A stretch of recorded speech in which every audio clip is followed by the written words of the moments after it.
Well, a very warm welcome and a very good evening. Welcome to our second edition of UBC News Tonight on this 4th day of June, 2022. I'm Lauryn Maska Kazimoto and Muhammad Mugalun Sign Language Interpretation. Now, before we delve into tonight's news bulletin, let's first take a look at the top stories of the night.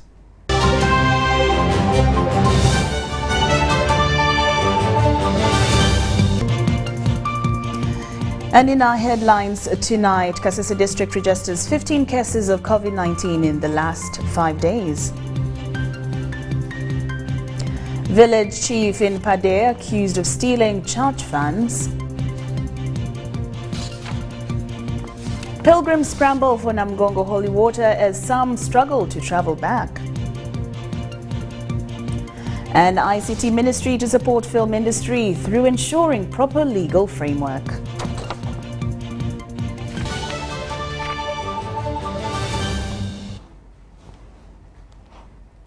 Good evening once again and welcome to our second edition of UBC News Tonight. Now we start off with our first headlining story this evening. President Lauryn Maska has called for negotiation between Russia and Ukraine and said everybody who wants a peace in the world should support this position so that the fighting can stop and safety restored for all. The president was speaking to the former president of Russia and current chairman of the United Russian Party, His Excellency Dmitry Medvedev, via a Zoom call recently, during which he also expressed Uganda's gratitude to the Soviet Union for the support rendered to Africa during the anti-colonial endeavors in the 1960s and for facilitating Uganda's nation-building processes through tragedy, agriculture, industry and security support. The meeting was also attended by Ambassador of the Russian Federation, His Excellency Vlad Den, and NRM Party Secretary General Richard Tadwong, PPS Kenneth Omona, and Arseny Golomido, head of consular section at the Russian Embassy. Regarding other cooperations, President Museveni said Uganda is ready to cooperate with Russia in many areas, including vaccine development through scientific cooperation. President Museveni said Uganda has always worked with the Communist Party of the Soviet Union despite not having a communist program here. The president gave an in-depth history of Uganda's relationship with Russia since 1917, saying the Communist Party of the Soviet Union was supporting Africa, the anti-colonial struggle, and was the only force outside supporting us. President Museveni said Uganda is working with the Russians on other frontiers, including agro-processing. On the issue of the international situation, President Museveni said Uganda obtained and took a neutral position. His Excellency Dmitry Medvedev said the relationship between the two countries is dynamically developing. They described the inter-party agreement as a very significant inter-party event. He said the Soviet Union and the Soviet Union Communist Party has always paid great focus to African countries and supported anti-colonial struggle. He continued to say that the conflict, coupled with the overall situation in the world, including food security and safety, diseases, pandemics because of the new coronavirus infections, new diseases that are posing a threat to humanity, have been challenging to the world.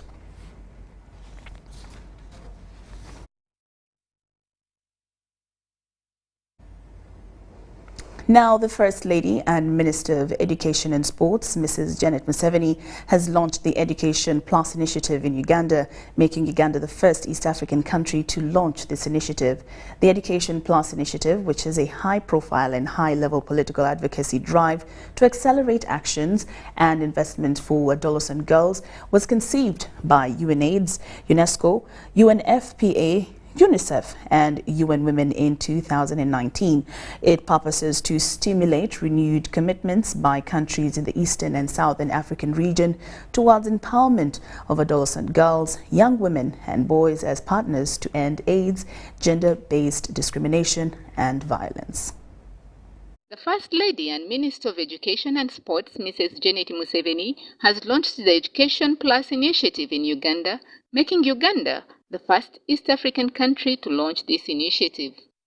The Education Plus initiative, which is a high-profile and high-level political advocacy drive to accelerate actions and Investments for Adolescent Girls was conceived by UNAIDS, UNESCO, UNFPA, UNICEF, and UN Women in 2019.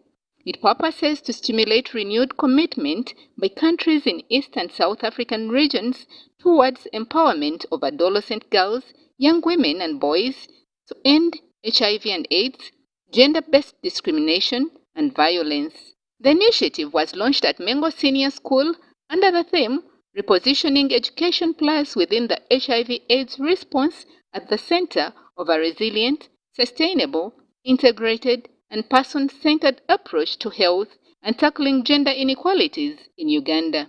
She said that girls, as well as their communities and countries, reap multiple social and economic benefits from the girl child's completion of secondary school education. Unquote. A nation that builds its morals and values on commandments of the Lord and instills them in the next generation has hope for a bright future. Having said that, I'd like to take this opportunity to remind you that any effective effort designed to empower young people must start with a family. Positive parenting, that's what we must talk and discuss with our communities. Positive parenting. Mrs. Museveni noted that in 2021, during the long closure of the economy occasioned by the COVID-19 pandemic, 18% of the annual births in Uganda resulted from teenage pregnancies, mostly in districts in North, Central, Busoga, Bunyoro, Lango, and Toro, with the West Nile region registering the highest number of teenage pregnancies. Together, let us ensure that not one child more becomes part of these statistics. As the older generation, this is our God-given obligation, and we must take it on. The Education Plus initiative complements the ongoing high-level campaign against teenage pregnancy, codenamed Protect the Girl, Save the Nation, which is co-championed by the First Lady, the Vice President, and the Prime Minister. She informed the nation that after various consultations with key stakeholders, including the mothers and women leaders, Cabinet has guided on the management of teenage mothers in primary and secondary schools. Among the guidelines, the pregnant girls will stay out of school and first give birth. She is also required to go on a mandatory leave of 1 year after giving birth before readmission to school, which is in the interest of the teen mother and the baby.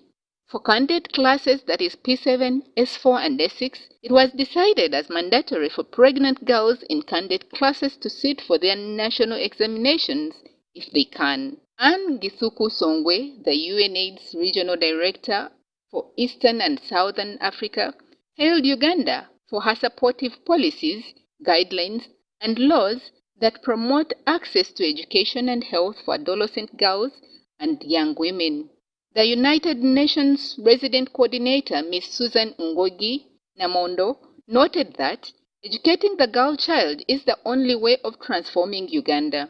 She reiterated their commitment on behalf of the UN family to support the government and people of Uganda, especially girls, through the implementation of a joint UN Sustainable Development Cooperation Framework 2021-2025. The ceremony was also attended by Honorable Ministers of State for Kampala and Metropolitan Affairs, Kabuye Chofa Togabye, and Sarah Mateke Nyirabaschi, who is in charge of Youth and Children Affairs.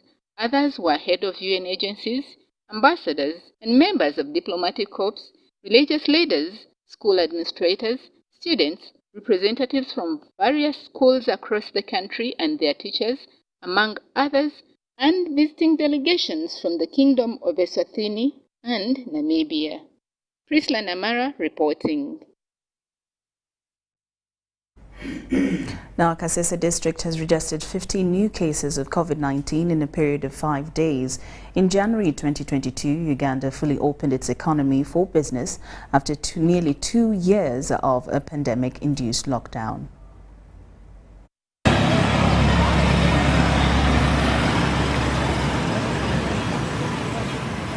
Kasese District Surveillance Focal Person says the district has 15 new cases of COVID-19. As I talk now, we have 15 cases registered since Monday, the beginning of this week. Kabinga says that 14 of the cases are learners from within Kasese municipality and the other one is a traveler from Toroko district. And some of them have not been in this district. One was from Toroko and others are from within Kasese Municipal Council schools. Kabinga attributes the reemergence of the pandemic to people's unwillingness in implementing the standard operating procedures that were put in place by the Ministry of Health. Now, my urge is to the communities who are a bit laxed on our SOPs, more especially wearing the masks and hand washing. People are very reluctant. So we would wish that let's revise and look for our masks, put on our masks, hand wash, especially in those overcrowded areas. Let's wash hands in markets and in schools. And then again, what we are going to do is we are going to strengthen our school health surveillance. The resident district commissioner, Kasese District, Lieutenant Jorwa Lusimbi, urged the community to be very vigilant before the situation was seen. Those people who have not yet vaccinated, they should go for vaccination because it is still there and real. Been telling people that they should do what they are supposed to do, wash their hands, masks, but people are adamant. They don't want to listen. Now COVID is coming back again. We don't know what we are going to do. They want us to close again or... He added that if the community refuses to implement the standard operating procedures, the situation might worsen. If you can move in the whole town, you can get just only 1 or 2 people with mask. So what does that mean? It means we should double our efforts as leaders and even people themselves because their own lives. By January 2022, Kasese District had 1,786 cumulative cases and 86 deaths. Currently, Kasese District stands at 63% of the people that are fully vaccinated against COVID-19. Dorcas Chemono and Sharon Muber, UBC News. The Minister for Information, Communication Technology and National Guidance, Dr. Chris Baryomunsi, says the ministry is committed to supporting the film industry through ensuring a proper legal framework. The minister was officiating the 9th Film Festival Awards at a ceremony held in Kampala. He urged stakeholders in the film industry to form an organized group to attract government attention. The Film Festival Awards of 2022 were organized by Uganda Communications Commission at ICT Hub in Nakawa. Through strengthening legislation, government is committed to improving and promoting the film industry. The Minister of ICT and National Guidance, Dr. Chris Baryomunsi, at the 9th Film Festival Awards. Get together with us, we sit and see how government can comprehensively come in to build this industry. We shall work together to see that we address all those challenges we are raising, starting with the issue of the law, of the bill to be presented in the cabinet. So we shall work together. The Ministry for Information, Communication Technology and National Guidance has expressed commitment to working with an organized film organization to nurture more talents. Organized are you. I would want to request you to organize better. I don't know whether you have a leadership. I know you could be having an association of leadership. We shall give you time as a sector, as a ministry. We meet with you. Sure that they put in the budget money to promote the talents of our children, because it is one of the activities which can help our young children to achieve or to have a good living, and of course internationally known because of their good talents. So the government must be very serious. The minister was officiating the 9th Film Festival Awards at a ceremony organized by the Uganda Communications Commission. He urged stakeholders in the film industry to form an organized group to attract government attention. Speaking at the Uganda Film Festival Awards, the Executive Director, UCC, Engineer Irene Sewankambo, reiterated the significance of film industry to the economy. This is a major issue in Uganda, which struggles to retain and attract talent. Moreover, if Uganda is to innovate and develop a new generation of high-value products and services, which rebalance the economy, generate wealth, engender confidence, and improve well-being, then enabling conditions to develop the right mix of skills, attitudes, and expectations among its young people must be created. Personalities who performed well in different categories and film groups scooped awards and became champions of the film industry 2022. Congratulations goes to Ghetto. Actors in the industry highlighted some of the challenges faced, which require government support and well-wishers of the sector. Will you submit a bill in Parliament or a cabinet paper requesting for Uganda Film Commission? The artist appealed for a stringent legislation on the intellectual property and on copyright to protect talented Ugandans to benefit from their creativity. Lydia Chomkama, UBC News. President Yoweri Kaguta Museveni has mourned the late Fenahasi Dradiku, a renowned preacher in Arua City. He died on the 24th of May 2022 at Arua Hospital of intestinal complications. President Yoweri Museveni has comforted the family of the late Fenahasi Dradiku, who died last month.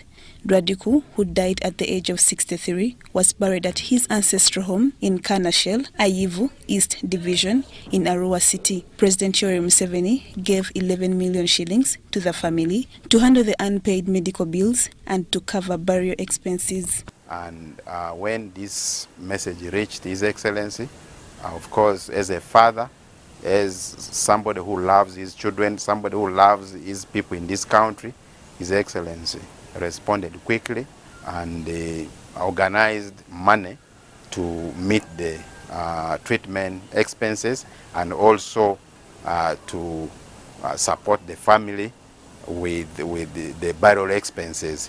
So on Monday, I got a call from State House that there was money to be presented to this family. And indeed, I was approached and handed over 11,243,000 Ugandan shillings towards the treatment expenses and funeral expenses to this family of late Fenahasi. According to the family members, Dradiku was a staunch supporter of President Museveni and the National Resistance Movement Party. Beatrice Letasi, one of the daughters of the deceased, thanked the president for his support to the family. I want to thank His Excellency abundantly on behalf of my family for his help to this family. Even though we have lost our beloved father, and the help has come after his death, still it is going to help because we had been having so many deaths.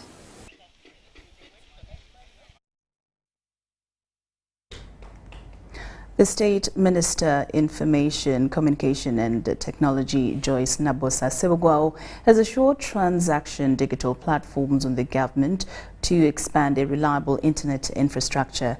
Minister Nabosa was officiating at the first anniversary of Kopia Uganda, an online shopping platform. Enhancing e-commerce is well stipulated in the National Development Plan 3, and this can be achieved through building reliable internet infrastructure.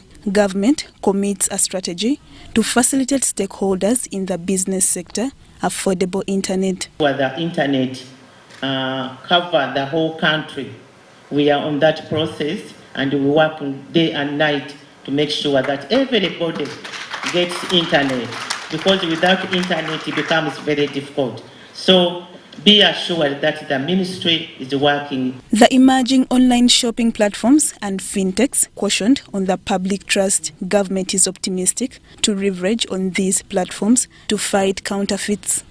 It is our obligation to find avenues that empower our people economically to enhance national building.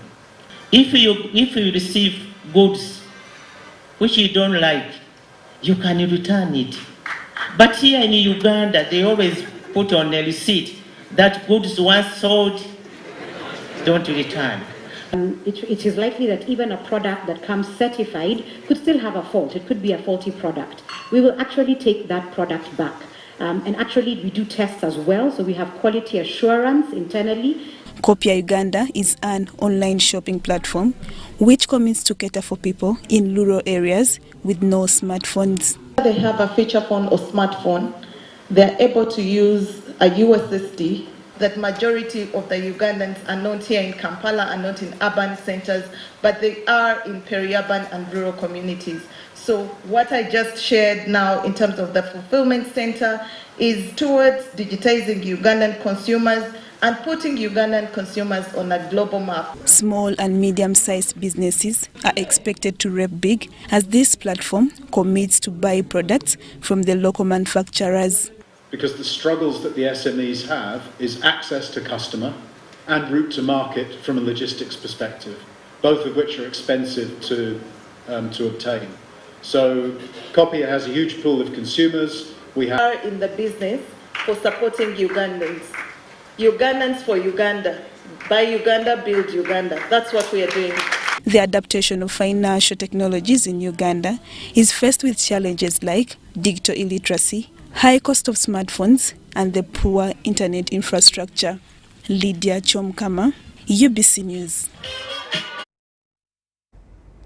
The resident district commissioner Pade, Milton Odong, has ordered for the arrest of the former Pade sub-county chief for allegedly embezzling church funds. He says the culprit was involved in the fraud of 5 million Uganda shillings under the pretext that it was remitted by Uganda Revenue Authority accounts. This was during a local accountability meeting, also known as Baraza, organized by the Office of the Prime Minister in Pade sub-county. A former sub-county chief in Padere district has been accused of stealing 5 million shillings from St. Stephen Church of Uganda Sacco in Padere sub-county. That ain't possible. We are supposed to wait for the next year. We say, why no? Our money is there. At the time when you are going to us in our village there, you told us that the money is now ready. And how come that the money is now not there? The Sacco was supposed to receive this money last year under community development projects, but the sub-county chief allegedly claimed that the funds were remitted to Uganda Revenue Authority accounts. We came here several times complaining for that money, but what is the sub-county chief told us that the money was being deducted by the URA. If possible, we are supposed to wait. We see that up to when. The matter was raised during a local accountability meeting where civil servants interacted with members of public during an open forum, also known as a Baraza, organized by the Office of the Prime Minister in Padere sub-county. This Baraza is very good because to get the RDC from his office is very difficult. Even to get the cow from his office is very difficult because if you are going to the office of the cow, you are supposed to write a note. If he allowed you to enter, then you will enter. If you did not, but if the case of this Baraza is now free and then open. The resident district commissioner Milton Odongo immediately ordered for the arrest of the former sub-county chief for investigation. Omaro Jacob, who was here transferred to Latanya, he was involved in the theft of this community money under the pretext that it was taken by URA, and yet the community are very bitter. There is glaring evidence that he was involved, and I'm directing you to have him investigated, arrested, and prosecuted immediately. The decision was backed up by the local leaders for the transparency of public funds. You see, when the investigation now, to me, I call that one is now the start of the investigation. If that chief is arrested, for us, we are ready to go and give the statement of what has been taking place. That is it. The RDC is doing its own work to make sure that the truth comes out. Resident District Commissioner Pader also pledged his total commitment to fight against corruption as long as he is in the office. Joseph Okow, reporting for UBC News in Pader. It is not uncommon to have incidences reported at Namgongo Martyrs Shrine after the day's prayers. This is not unique with the 2022 version of the 3rd June, as scores have been stranded as some criminals get arrested. How the situation was this time is what we sought to highlight as the official celebrants from Fort Portal departed back home. Take a look.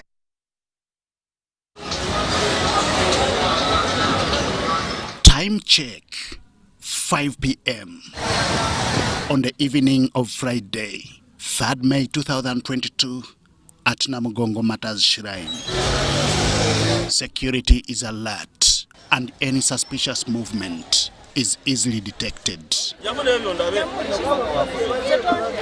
Such alertness did not spare youthful Moses Lutaya, who had disguised himself as a woman to clear their doubts.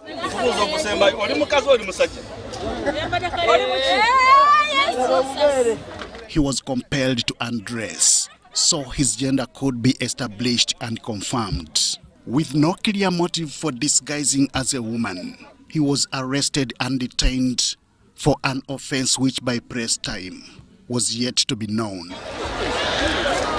On the other end, the queue for fetching holy water was growing. Adults, including men and women, and children, including girls and boys, were not missing out on the opportunity to have a share of this water. It is believed to be spiritual, full of blessings for the common believer in the Word of God. The water is for blessings, and the day has been a great day for me in my life indeed. Hasacha Pius, a pilgrim from the Eastern District of Butaleja, was one of those that believed in the holiness of this water. But he was not alone. Magai James was another pilgrim from Bulambuli District who patiently waited in the queue to have the water. As dusk set in, he could not hide his excitement as he and others successfully fetched the holy water. Nagakozesa kokale kwama ku mirembe gye bajulizi befe bafiirako. Gakola bingi nnyo ku lw'abajulizi baffe batufiirira oluddiini. Kyenva nange nga twalera nga tutemu bungi ddala ngenda kuwaako ne bannange. But not everyone was this excited, whereas several groups had departed for their respective destinations back home. Some seemed stranded. Seen isolated at one of the points were pilgrims from the Eastern District of Namaingo. They initially trekked as a group of 20, only to remain 10 after the Martyrs' Day prayers. Nawire Juliet was one of them. Prayers are over, but some of our friends had no transport. A child like Fred is from Uganda. Brothers promised him some money, but they didn't send for him. Some two mamas also were promised by their sons, but they didn't send money for them. That's why we are behind with the Sister Margaret and some few members so that they get money and we go back at once tomorrow in the morning. Such inadequacies are part of what left the business community around Namgongo counting losses compared to the previous years. This was also attributed to financial difficulties by the 2022 Martyrs pilgrims. What I realize, people, they don't have money. Whenever they come like buying food, people ask for some money, which is very little, and that things are expensive according to whatever is going on. Such are some of what was left at Namgongo as pilgrims left for their respective destinations back home. Despite the shortcomings, the few that were still remaining viewed the early days exercise as a renewal of faith and a relationship with God. Amidst all the challenges, amidst all the persecutions, you have to stand in faith with God. As clocks wound up to 9 p.m. of Friday evening, pilgrims from Fort Portal, who had officially led the 2022 Matters celebration version, were ready to go home. And in their hired lorry, on they boarded.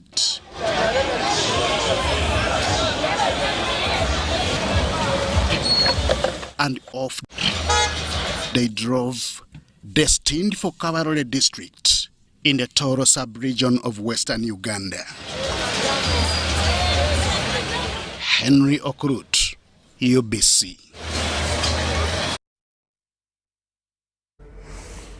A very big thank you to our senior reporter, Henry Okrut, for giving us all sides of what's been happening in Namugongo, and not forgetting all the rest of the team that was in Namugongo yesterday. Big thank you for that.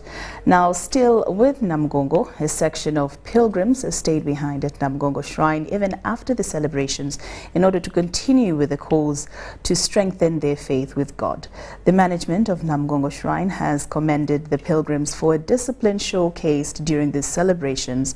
Now, UBC team visited the oldest holy shrines where the martyrs died for their faith to ascertain the condition after over 10,000 pilgrims stormed the area to remember the victims. Take a look. Some pilgrims are not about to leave Namugongo Matters Holy Shrine even after the climax of the celebrations that attracted enthusiasts from far and wide. A visit to Namugongo Catholic Shrine witnesses a beehive of activity, traffic flow and series of hawkers selling religious sacraments. Spiritually, I can say I am transformed. I will never remain the same. A section of pilgrims were yet to return to their respective destinations with hopes to share the blessings received from the Holy Shrine. I like that water. That water is powerful. If you use in your devil spirit, whatever, you can be held in just a minute. Was this your first time to be here? No, that's my fourth time since 2017 up to now. I'm footing from Toro up here. The person who has the demons, even the house, when the things are working, there are some things that comes in the house. Just walk at night, but you don't see them. You just get this water and sprint that thing goes away. Is this the first time you're taking this water? No, this is the 11th year. When taking this water? Yes. Has it worked for you? Very well. But it is little. How long does it take? There is more water here. The management of the shrine has commended the discipline of the pilgrims who left the environment intact with no damage. And I can assure you, what we have done is just half of the cleaning.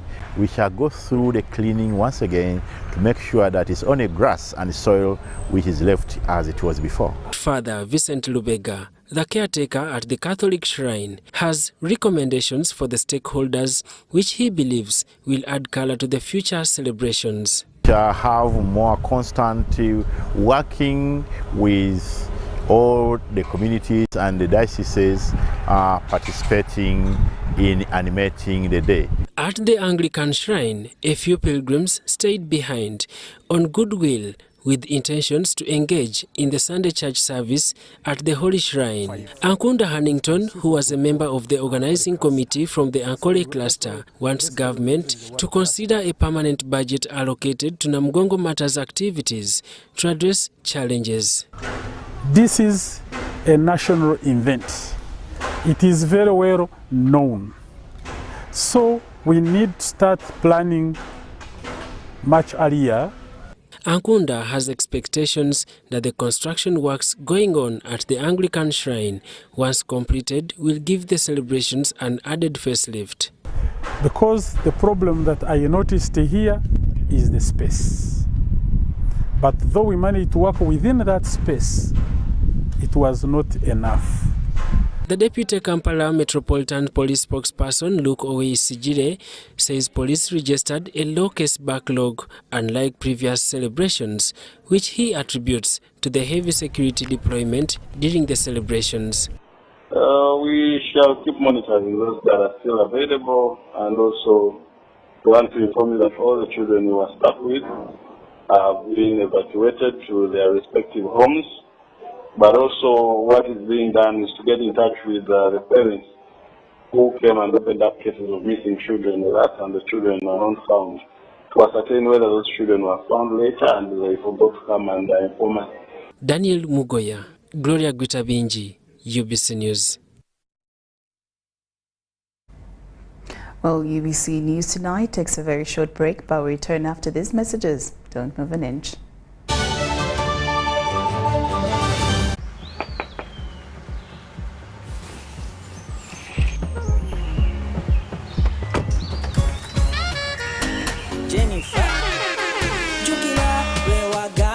I don't have waka. You pass the ice through me about my waka. Now come and see for yourself, see my waka that I got with Momo Nyabo.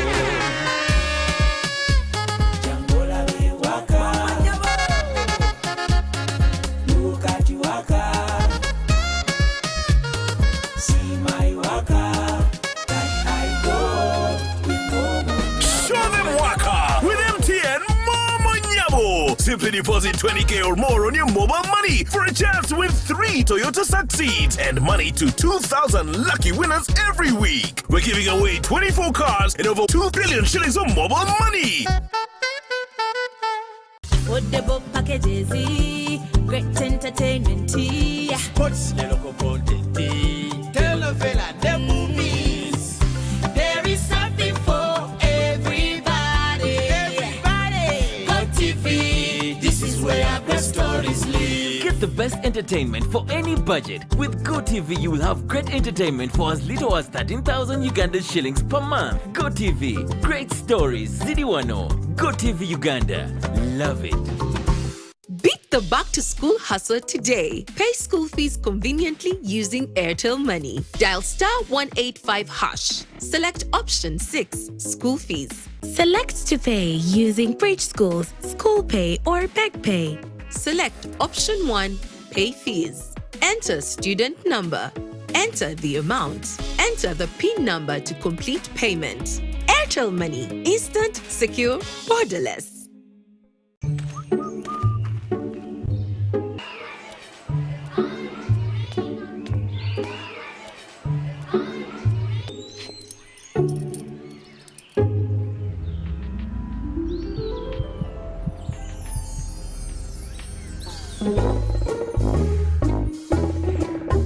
Leaders who care create a good learning environment. Because a good school equals a better life. Raising voices.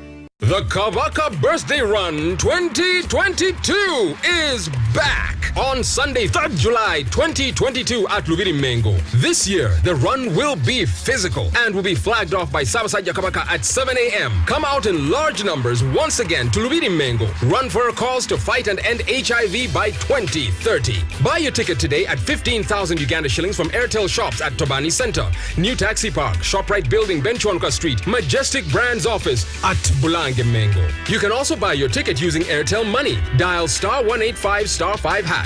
Select payments, select Kabaka Run, and follow the prompts to complete the payment. Kabaka Birthday Run 2022 is brought to you by UNAID, CBS, BBS, and Airtel, the smartphone network.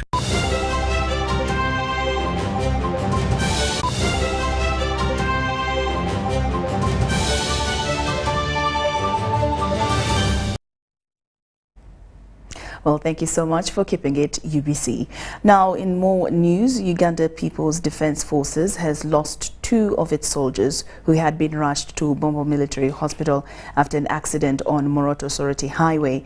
The commander, 49 Battalion in Nabilatuk District, Lieutenant Colonel Godfrey Kayongo, was among those who were involved in the fatal accident and suffered with injuries. 2 of the 11 UPDF soldiers who were recently involved in a fatal accident on Moroto Soroti Road are reportedly dead. The accident occurred after the truck they were traveling burst its tires before overturning several times. The unfortunate incidents of accident that happened along Bonadunget Moroto Road at a place near Hotel Africana.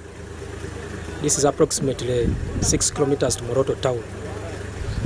Our vehicle, unity vehicle, registration number DO3DF117, belonging to the unit commander 49 Infantry Battalion. They were en route to Moroto Division Headquarters for official assignment. On board, they were 11, and unfortunately, at the very spot, they got involved in an accident. The preliminary investigation indicated that this accident is attributed to the tire burst, the rear tire burst on the driver's side, which led to the vehicle overturning. The 3rd Division spokesperson Isaac Owari says victims had been rushed to Moroto Regional Referral Hospital. However, 6 who are in critical condition were airlifted to Bombo Military Hospital, where 2 of the soldiers passed on. 6 of the soldiers, officers, got severe injuries, and the others got 6. Their medical condition is manageable, but the leadership thought it wisely and took a decision to medically evacuate them to our military hospital, that's Bombo, Land Force Headquarters, for further management. The 49th Battalion Commander Lieutenant Colonel Godfrey Kayongo is among the survivors of the fatal accident.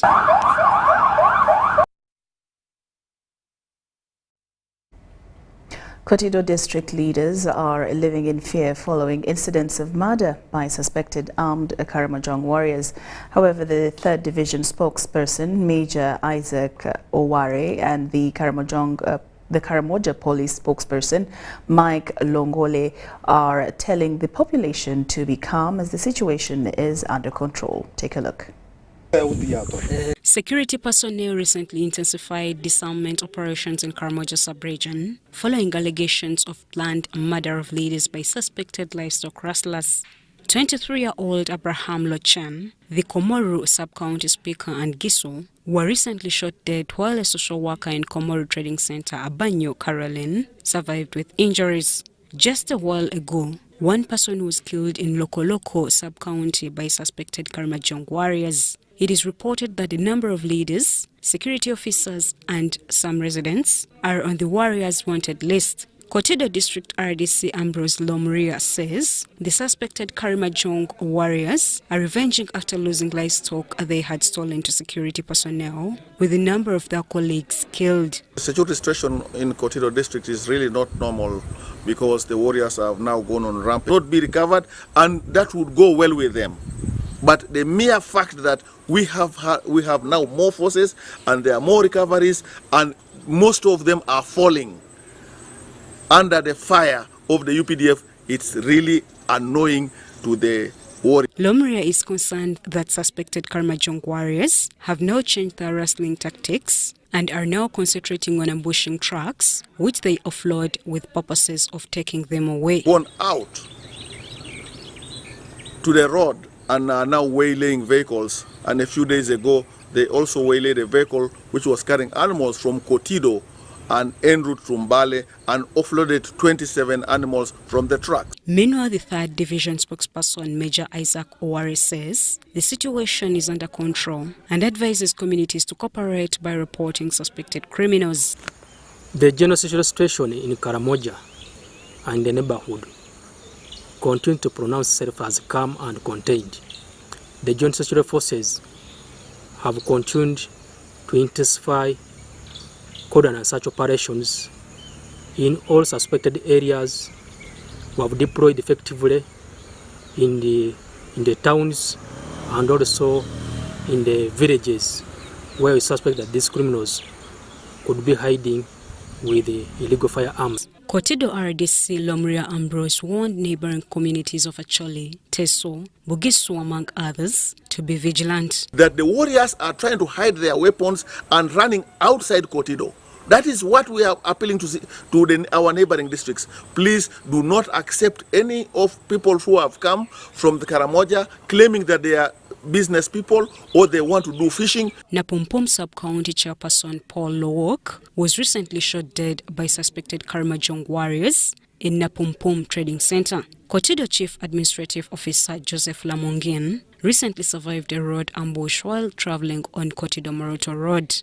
A businessman in Kotido town, Toyan Peter, was early this year gunned down by suspected warriors in Panyangara Trading Center on allegations that he could have reported them to security officers. Meanwhile, over 60 guns and 200 ammunitions have been recovered from suspected rustlers in the last few days.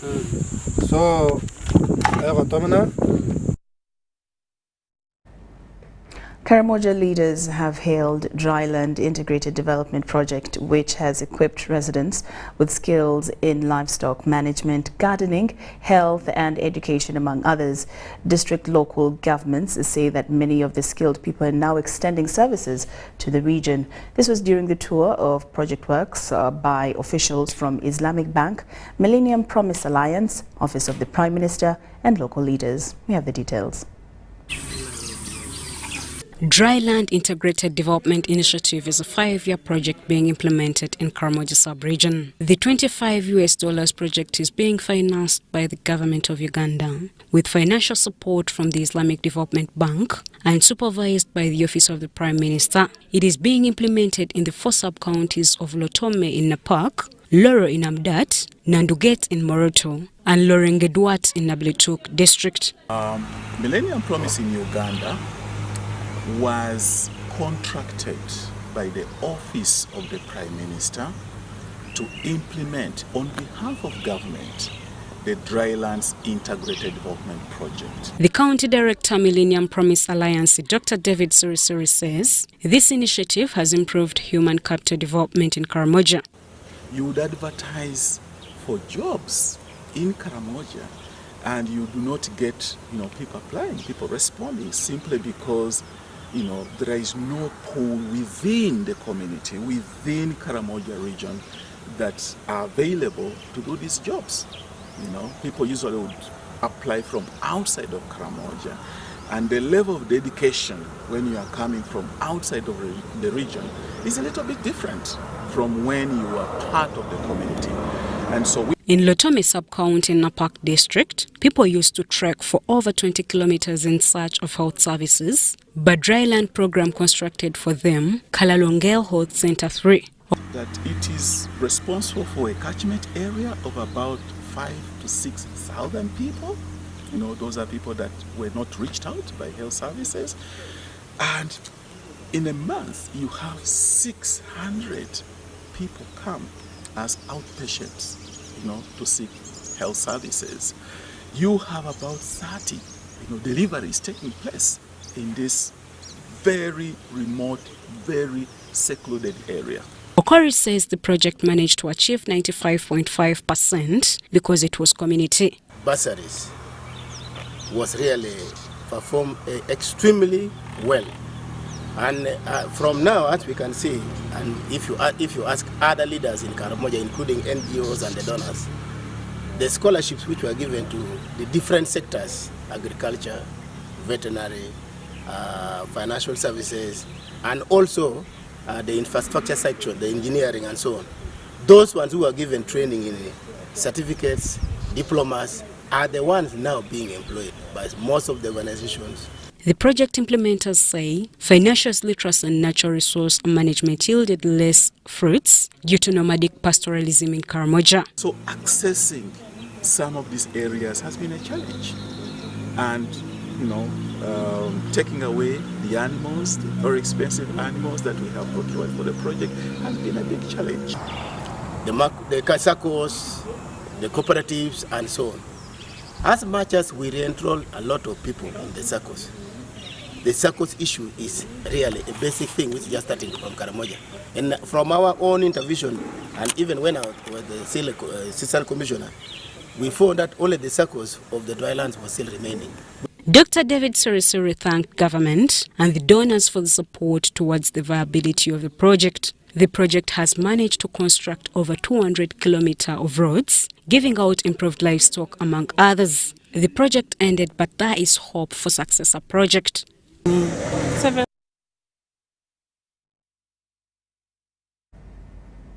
Women have been encouraged to embrace fishing as one of the activities that will drive them out of the bondage of poverty. State Minister for Fisheries Helena Doa describes fishing as a commercial issue which cannot be ignored, challenging women to partake of it. She was officiating at the launch of strategic plan for Uganda National Women's Fish Organization in Kampala, decrying bad fishing as destruction to the environment. United, free falling. The women you see participating in this workshop are not just ordinary women. They are fisher women who have taken the fishing activity a notch higher through value addition. This is already done product. Women can buy this. The just approved product is processed silverfish, also popularly known as mukene. It is an achievement that is a brainchild of Women of Hope cattle fish processors. As we were growing up, we knew that fish must be got from the lake to the saucepan. But now, as we have moved on, as we have joined these organizations, we have to realize that when you add value to something, you'll get better money. Value addition has not only ended on just edible products. I have the honor and the pleasure to launch these fish bags. Seen displayed here are bags made out of fish skin, thanks to the coming together of women in the fisheries sector. They are moving away, from just selling the fish or selling the small mukene, selling the fish to just a local market, to creating a product line, because this 15% of this goes back to them. When fish is coming from the farm. Such is what is being encouraged of other women in taking the fishing activity to another level. Helen Adoa is the State Minister for Fisheries in the Ministry of Agriculture, Animal Industry and Fisheries. Fish can give you everything. You cannot waste the eyes of the fish. You cannot waste the skin of the fish. You cannot waste the bones of the fish. You cannot waste the swim bladder. Her argument is complemented by that of other stakeholders in the sector who view fish as a possible game changer for Uganda's economy. In the past, the skins used to be thrown away. Then some people started using them for rolling the bones and those into a sausage and smoke to send to DRC. But we are finding a better use for this Nile perch. This is why the 2022 to 2026 strategic plan for Uganda National Women's Fish Organization has been launched. I have now the honor to launch Uganda National Women's Fish Organization.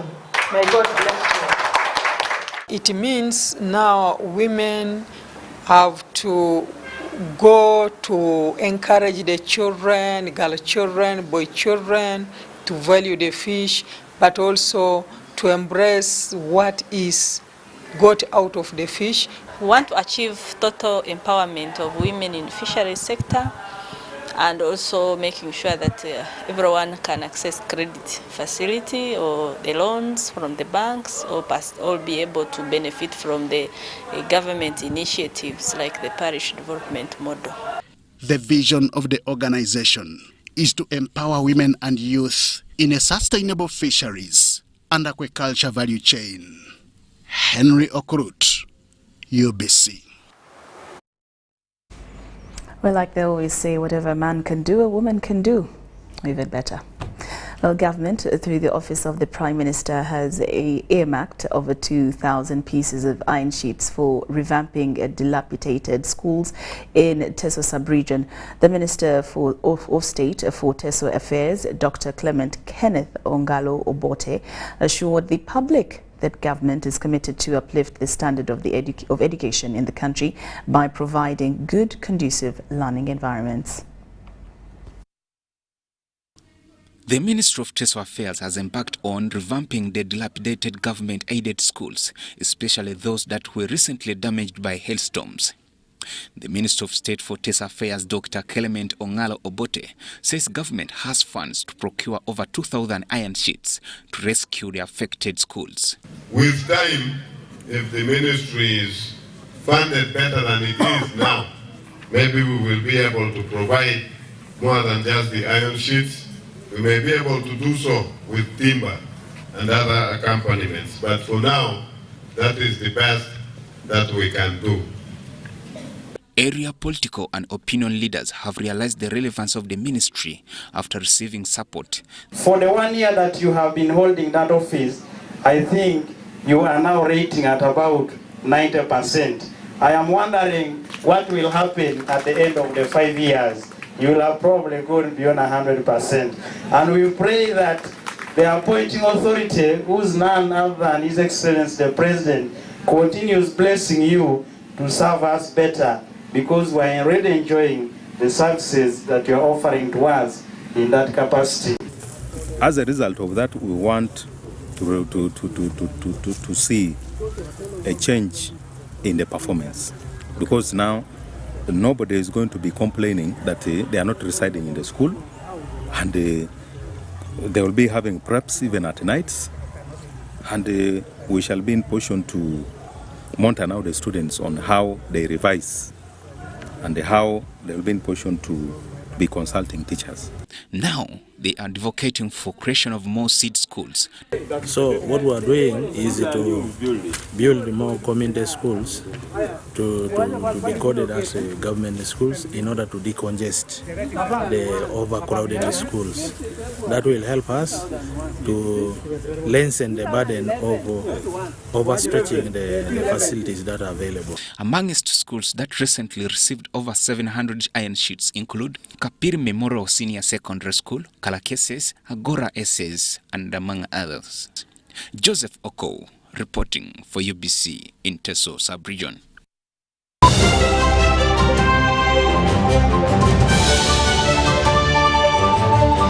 Be alert.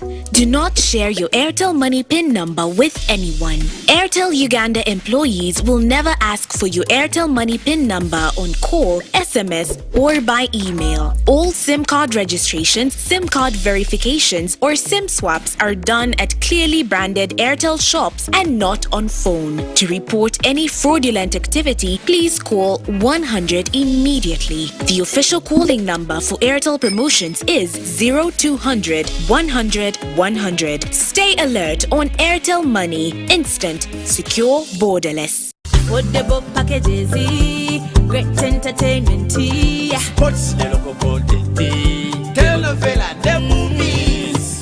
There is something for everybody.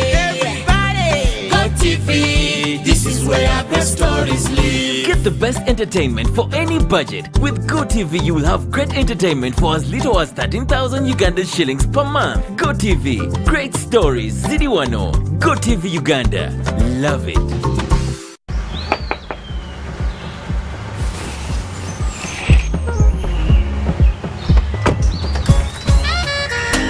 Jennifer, Jukila, Lewagamba, I don't have waka. You bust the ice through me about my waka. Now come and see for yourself, see my waka that I got with Momo Nyabo. Jambola be waka, look at you waka,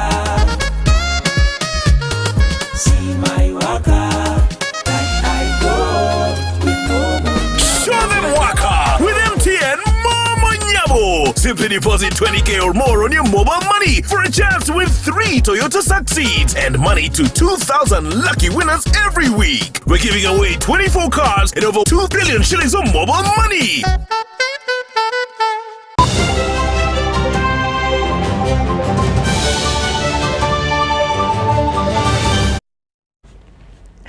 Welcome back from that break, and now into the business scene. An air cargo control system initiative meant to oversee anti-smuggling in the country has been launched at Entebbe International Airport. The unit is to be operated jointly with Uganda Wildlife Authority, Aviation Police and Aviation Security.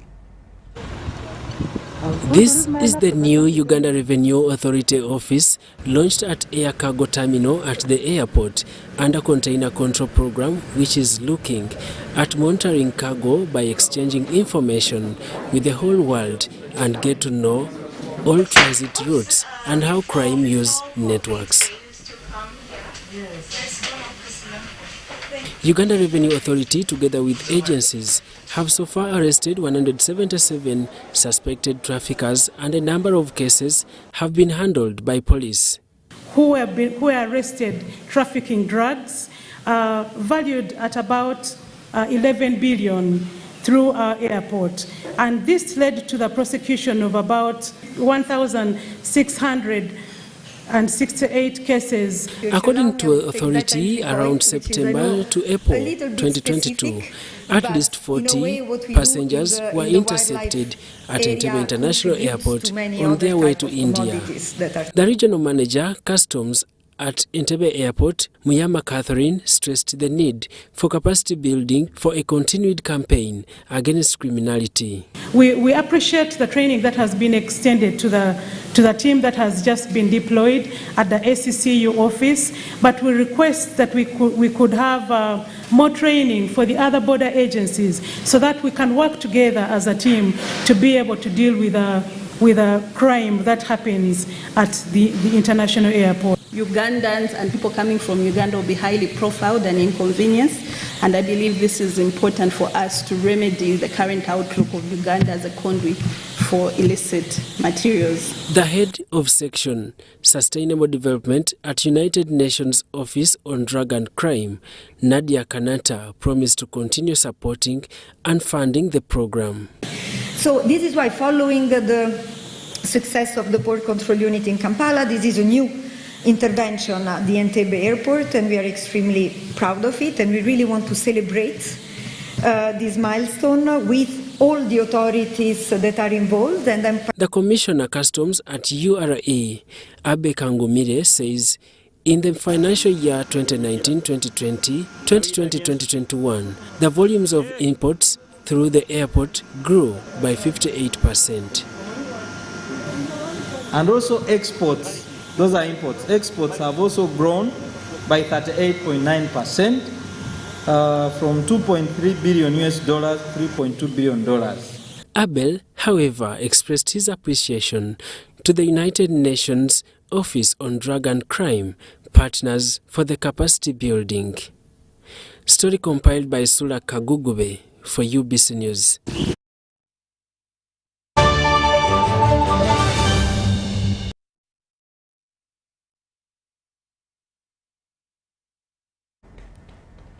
Well, we'd like to thank you so much for your company this evening. Well, we do leave you for now, but of course do enjoy much more of UBC's programming.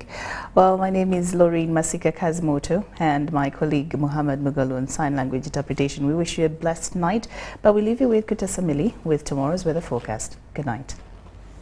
Thanks for tuning on UBC. My name is Grace Amili with your weather update. We are still experiencing light isolated showers in some parts of the country, but the rest of the country is experiencing sunny conditions.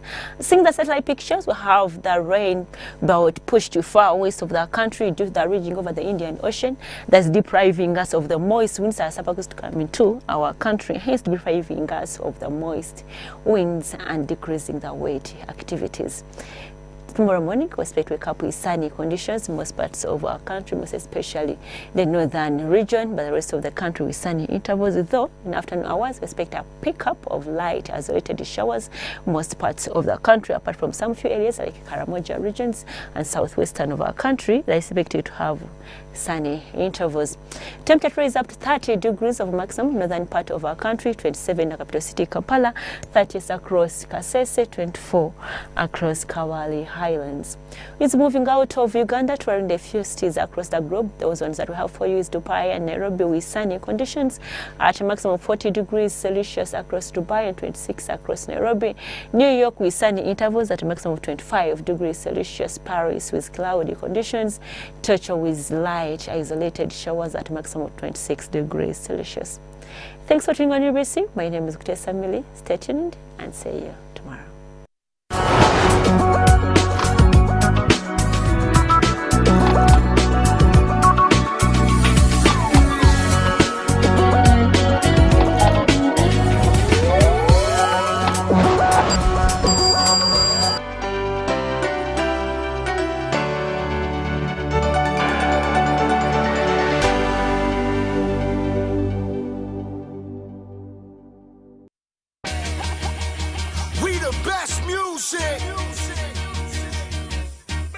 Another one. All hail to the Queen, Mary J. Blige. We the best music. DJ Julia is